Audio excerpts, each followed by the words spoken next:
Hello students, welcome to all.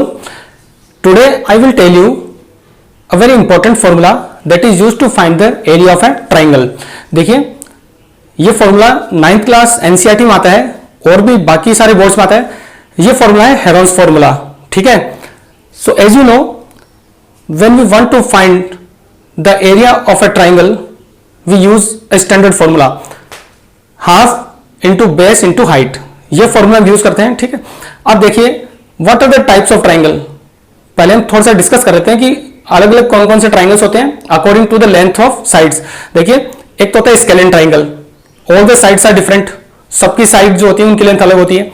Second is isosceles triangle. Two sides have same length. Okay and this is the base. So if you know the height of the triangle, this is base, this is height which is perpendicular to the base, you can easily find the area. Third one is equilateral triangle. So all these sides have equal length. This is base, this is height. Again you can find the area easily. It means if you know the height of a triangle and base also, you can find the area. But suppose you don't know the height, उस case में आप क्या करेंगे? तो यहां पर हम Heron's formula use करते हैं. We need to know the length of all sides only. सिर्फ एक ही चीज है जो हमें पता होनी चाहिए. ट्राइंगल की तीनों साइड्स है उनकी लेंथ हमें पता होनी चाहिए. हाइट की कोई जरूरत नहीं है. बिना हाइट के भी हम एरिया फाइंड कर सकते हैं. सो फॉर्मूला बहुत इंपॉर्टेंट है और इस पर बेस्ट न्यूमेरिकल्स एग्जाम्स में पूछे जाते हैं. ठीक है. सो ये हेरोन्स थे फ्रॉम अलेक्जेंड्रिया. इन्होंने 2000 साल पहले ये जो फॉर्मूला है ये डेवलप किया था. तो बहुत इंटरेस्टिंग फॉर्मूला है और बहुत इजीली हम इससे एरिया फाइंड करेंगे. तो मैं आपको एक ट्राइंगल लेके इसको समझाऊंगा. The triangle is equilateral triangle. तो हम दोनों मेथड से इसका एरिया फाइंड करके मैं आपको कंपैरिजन बताऊंगा. ठीक है. So first I draw an equilateral triangle here. So equilateral क्या होता है? सारी साइड्स इक्वल होती हैं. ठीक है. देखिए जैसे first case using height and in second case without using height, without using height. दोनों ही इंपॉर्टेंट है. Okay. I draw an equilateral triangle here. The vertex are A B and C. Okay. ये तीनों वर्टेक्स हैं. Lengths are a unit for all. क्योंकि equilateral में सारी sides equal होती हैं तो हमने यहां पर ए ले रखी है. अब यहां पर हाइट वाला कॉन्सेप्ट हम यूज में करेंगे. तो हाइट पता करने के लिए क्या होता है? ये जो बेस है इस पर जो परपेंडिकुलर होगा ये हाइट होगा. ठीक है. ये वाली जो लेंथ है एडी, ये एडी इसकी हाइट होगी. Height is always perpendicular to the base. Then by the properties of congruent triangles we know that the AD bisects BC. ये आपने कॉन्ग्रुएंट ट्राइंगल्स में पढ़ा है कि परपेंडिकुलर जो होगा वो इसको बाइसेक्ट करेगा. इन the case of equilateral triangle तो इसकी जो लेंथ ए थी ये इक्वल पार्ट्स में डिवाइड हो जाएगी. ठीक है स्टूडेंट्स. a/2 and a/2. अब हम इस AD की लेंथ पता करेंगे यूजिंग पाइथागोरस प्रॉपर्टी. तो हम क्या करेंगे यूजिंग अब मैं पाइथागोरस प्रॉपर्टी को डायरेक्ट लिख रहा हूं. थ्योरम आपको पता है क्या होती है. तो देखिए ये बेस है और ये हाइट है और ये इसका हाइपोटेन्यूज है because this is right triangle. क्योंकि ये भाई राइट एंगल है. तो यहां पर हम AD की लेंथ पता करते हैं. तो इसके लिए डायरेक्ट हम ये मेंशन करेंगे AD square equals AC square minus DC square. ठीक है. AC square minus DC square ये वैल्यू होगी AD की. अब यहां हमें स्क्वायर नहीं चाहिए तो इधर हम रूट लगा देंगे और इनकी वैल्यूज सब्स्टिट्यूट करते हैं. तो AC की जो लेंथ है ये है A, तो ये हुआ A स्क्वायर और DC की लेंथ है A/2. तो A/2 का होल स्क्वायर हो गया A²/4. देखिए मैंने डायरेक्ट लिखा है A/2 का होल स्क्वायर यहां पे लगेगा. ठीक है. अब सिंप्लीफाई कर देते हैं. तो यहां पे एलसीएम लेंगे हम. A² को 4 से मल्टीप्लाई किया 4A² और माइनस A² 3A²/4. इसकी वैल्यू क्या हो गई? √3 इंटू A/2. ठीक है स्टूडेंट्स. A² रूट के अंदर है तो हमें A मिलेगा और 4 भी रूट में है तो 4 का 2 मिलेगा. Now this is the height. तो अब हमें हाइट पता हो गई है और ये है हमारी AD. Now we can easily calculate the area. So we have to find this. Now area is half into base into height. This is the basic formula for every triangle. अगर आपको ट्राइंगल की height और base पता है तो आप ये formula use कर सकते हैं किसी भी कंडीशन में, चाहे कोई भी ट्राइंगल हो, ठीक है। तो बेस इंटू हाइट, बेस इसमें हमारा ए था बिकॉज इनिशियली जो हमने लिया था length of the sides A, so this is the base and this is the height.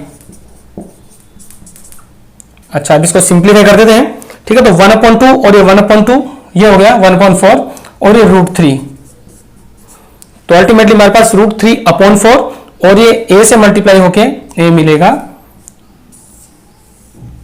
a²। So this is the area of N equilateral triangle. अब जब कभी भी आप एरिया फाइंड कर रहे हैं इक्विलेटरल ट्राइंगल का, तो आपको उसकी साइड्स की लेंथ पता होनी चाहिए। जस्ट आपको यहां पे वैल्यू पुट करनी है और फॉर्मूला मिल जाएगा। Now think if you don't know the height, ये हमें एडी की लेंथ पता नहीं है तो हम क्या करेंगे। So this is the case of Heron's formula. तो इसीलिए मैंने आपको बताया कि हाइट पता करने की कोई जरूरत नहीं है। अगर आपको लेंथ पता है तीनों साइड्स की तो आप इजीली फाइंड कर सकते हैं। कैसे, देखिए सबसे पहले मैं फॉर्मूला लिख देता हूं। तो एरिया का जो फॉर्मूला होता है स्टूडेंट्स वो होता है square root S, S minus A, S minus B, S minus C. Here you can see few parameters a, b, c and s. So what are a, b and c? These are the lengths of sides. And what is s? It is semi perimeter. This is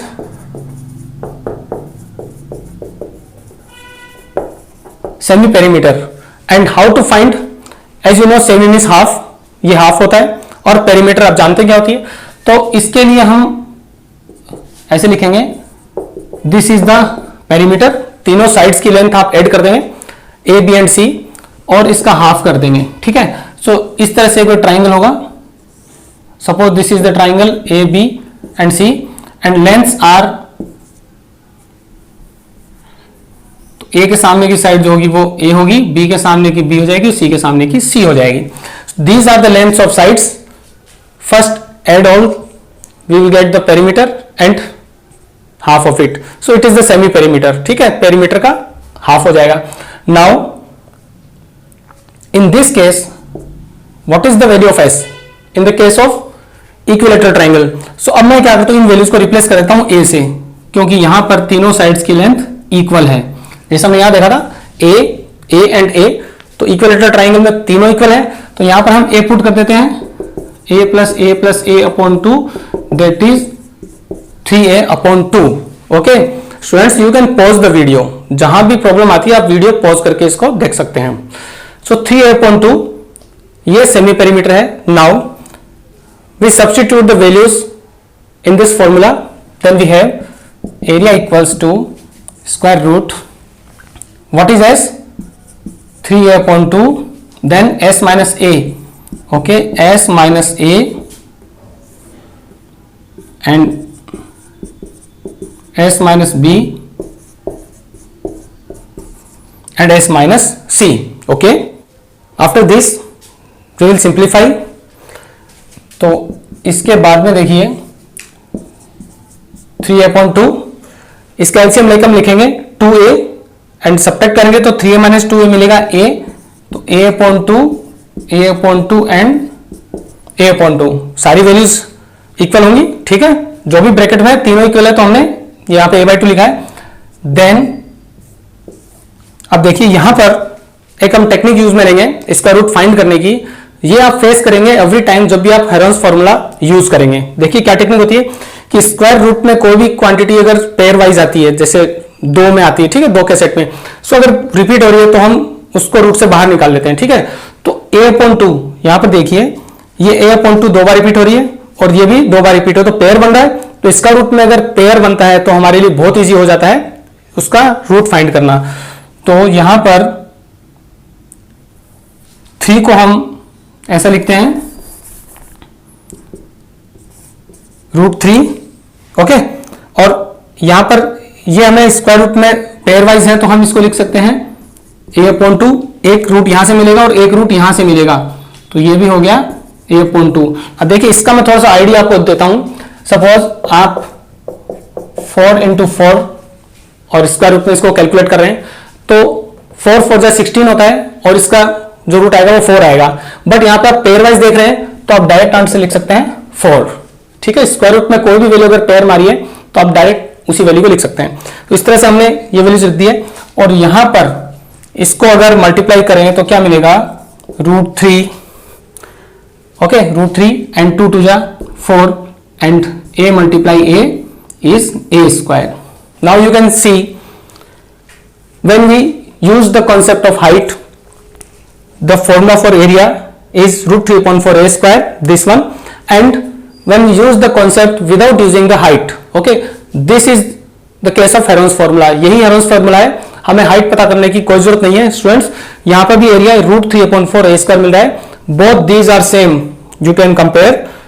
ठीक है, तो इस तरह से area same आएगा, और यही technique आप आइसोसेलेस ट्राइंगल में यूज कर सकते हैं। उसमें भी आप इस तरह से परपेंडिकुलर ड्रॉ करके एरिया फाइंड कर सकते हैं, और विदाउट परपेंडिकुलर भी आप पता कर सकते हैं। तो दोनों केस में सेम आएगा, और एग्जाम में इस फॉर्मूला पे बेस्ड न्यूमेरिकल्स आते हैं, तो बहुत इंपॉर्टेंट है और इजी भी है। ढंग से एक बार देखिए, जहां प्रॉब्लम आती है स्टूडेंट्स पॉज करके देखिए, ओके, और प्रैक्टिस कीजिए जो आपकी एक्सरसाइज में इस पर बेस्ड जो न्यूमेरिकल्स हैं उनके साथ। Okay, thank you for watching.